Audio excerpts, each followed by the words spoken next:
kurriftuu jaalalaa jaalaltiin madda onneeti. onnee takkarraa manditee gara onnee taanitti dhangalaati. Onnee fi onnee walitti hiiti. onneen lamaan ala dagalgala fi meerriin wal qunnamti.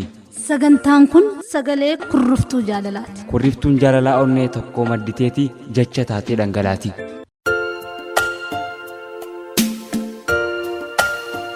yaada onnee keessanii lakkoofsa sanduuqa poostaa keenya 1652 akkasumas lakkoofsa SMS keenya 886 yoo biraan geessan nama jaalatan biraan isiniif geenya. kurriftuu jaalalaa.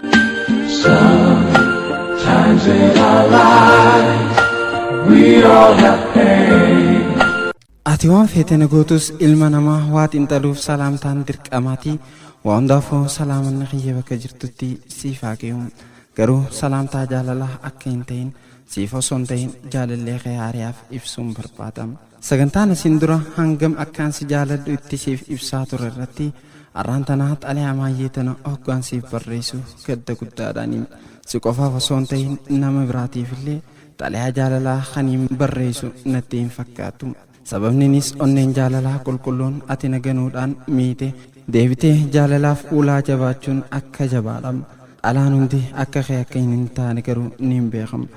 Osoo hundi akka keetitti jaalala rakisheessite bakki itti roobe qofatti gorte arra eenyu bultii ijaaree ilmoo dhalee dhaloota bakka hin buusu ture. Ta'us garuu waan ati nagoote hoggaa yaadadhu ammas sodaatu keessa koo weerarama. Silaa'u ati onneetee gurgurtee jirtaatii bakka tiyye bu'iiti ilaalisiin hin jiru. Garuu warri sagantaa tana dhageeffachuu jiran maaltu dilaneessa dubbisa akka hin jenne waan ati nagoote xiqqoo dubbachuun barbaadama. Anaa jaalalee hin beekne akka tasaatee si jaaladhe. Ta'us garuu baafachuu sodaadhe akka malee eegaan miidhamaa tureen booda gaafa sagantaan kurriftuu jaalalaatuun eegaltu carraa argadhetti fayyadamee jaalalatee siif ibse. Atis ganamtii hoggaa wal agarru xalayaa tiyya san dhageeffachuu keetii fi atis akkana jaalattu naaf ibsite. Jechoota babbareedaatti fayyadamtee abdii naaf kennite. Jaalalaa fi abdii nati naaf kennite walitti hidhamtee si malee nama biraa na wallaalchifte. Garuu edaanni hin gogoome malee ati na duraas nama biraa qabde. Maal qaba osoo gaafasuma naaf himte. Silaa arra dilana hin miidhamu. Miidhaati onnee tiyyarra geessiteen onneen tiyya jaalalarraa kakatteeti jirti. Jaalalti tiyya kunoo qacaletti xooloyteeti jirti. Tanaafin si booda naaf gayaa siin jechaa jiram. Galanni jaalala hayoo kana tahee allamuu naaf kee jaalala duskachuun ansirratti jiila deemi jaalala komadhee bagadeemte. Golomni jaalala hayoo kana tahee allamuu naaf kee jaalala duskachuun ansirratti jiila deemi jaalala komadhee. Silaa waayuu nyaata malee waayuun dubbataniiti asirrattiin gabaabsama. Waa hundaafuu yeroo jaalalaa gaariin siif hawwama.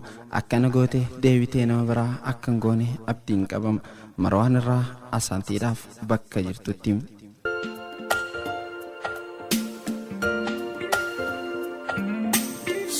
Sometimes in our lives we all have pain. We all have sorrow. But if we are wise, we know that there's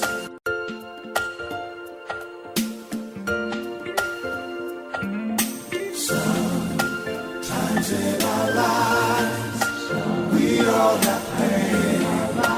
We all have sorrow.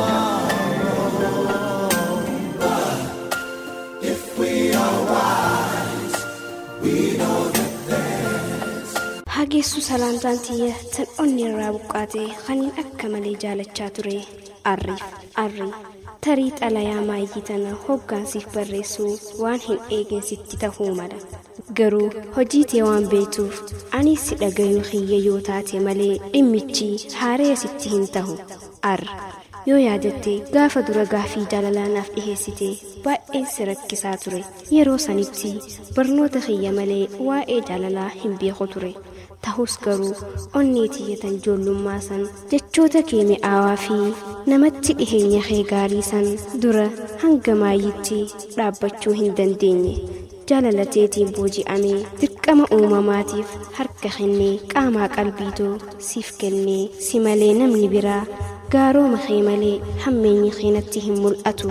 Edaan ati harka na kannisiisuu kee hoggaa mirkaneeffattee jechoota kee mi'aawaa fi muuxannoo gowwoomsuu dubartoota baay'ee irratti huufattee turte irratti fayyadamtee ana dhiiftee biraatti dabarte. Miiseejiilee jaalalaa anaaf ergaa turte san maqaa qofa jijjiiruudhaan tan biraatiifis ergaa akka turte qabatamaa sirritti itti dhaqqabeetiin jira. Ani si jaaladheetiin si amanee ture. Edaan ilmi namaa keessaa fi gubbaan isaa wal hin fakkaatu. Garaan kee daggala ta'uu yoomiin hubadhe.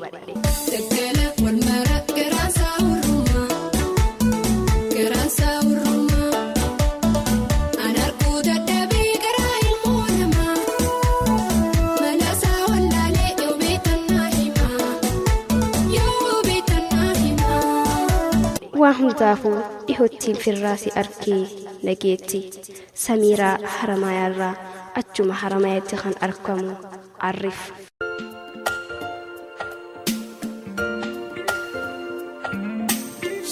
Sometimes in our lives, we all have pain, we all have sorrow. But if we are wise, we know that there's